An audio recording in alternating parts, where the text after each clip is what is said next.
আসসালামু আলাইকুম এভরিওয়ান। তো যারা ব্যাচেলার থাকেন, ঠিক আছে, তো ব্যাচেলারদের জন্য স্পেশাল একটা খাবার, সেই খাবারটা ছিল ডিম।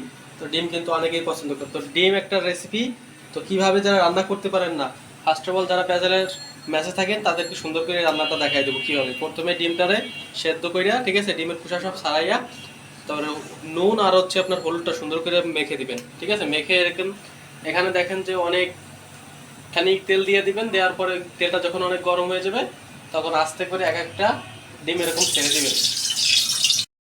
ডিমটা নেড়ে একটু ভেজে নেবেন ভালো করে, ঠিক আছে। ডিমটা হয়ে গেছে, এখন আমি তুলে নেব সবগুলা ডিম। আস্তে ধীরে তুলে নেবেন, যাতে এই যে পেঁয়াজটা আছে, পেঁয়াজ কাটা, এটা আস্তে করে তাহলে ঢেলে দেবেন, ঠিক আছে। চিপটাতে একটু সাবধানে থাকবেন, সুন্দর করে সরিয়ে একটু নেড়ে ছেড়ে দিবেন। দেখতে পাচ্ছেন যে পেঁয়াজটা কিন্তু অনেক ভেজে একদম কড়া করে ফেলছি মোটামুটি।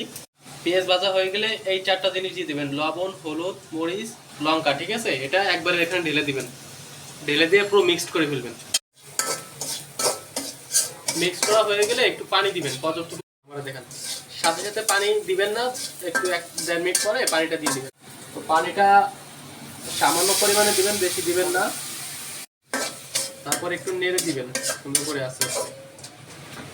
তো বন্ধুরা, আলু এভাবে কেটে রাখবেন। তারপরে এটা যখন একটু ভোনা ভোনা হবে, তারপরে এটা সম্পূর্ণ ঢেলে দিবেন।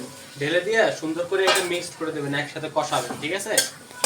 সব মিক্স করে দিচ্ছি সুন্দর করে। আলুটা এরকম মিক্স করে মশলার সাথে পরে পানি ঢেলে দিবেন, ঠিক আছে, পর্যাপ্ত পরিমাণে, যাতে আলুটা সেদ্ধ হয়ে যায়। হ্যাঁ,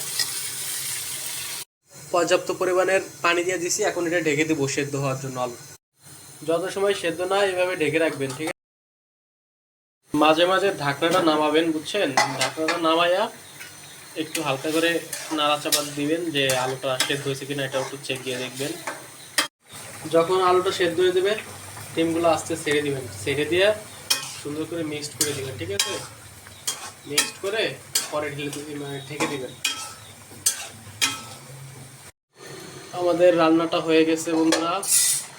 তো দেখেন, এই যে রান্নাটা হয়ে গেছে। তো আপনারা এরকম সবাই রান্না বান্না করে খাবেন, সব কিছু শেখার প্রয়োজন আছে। আমরা পারি না, যতটুকু পারছি ততটুকু কিন্তু করছি।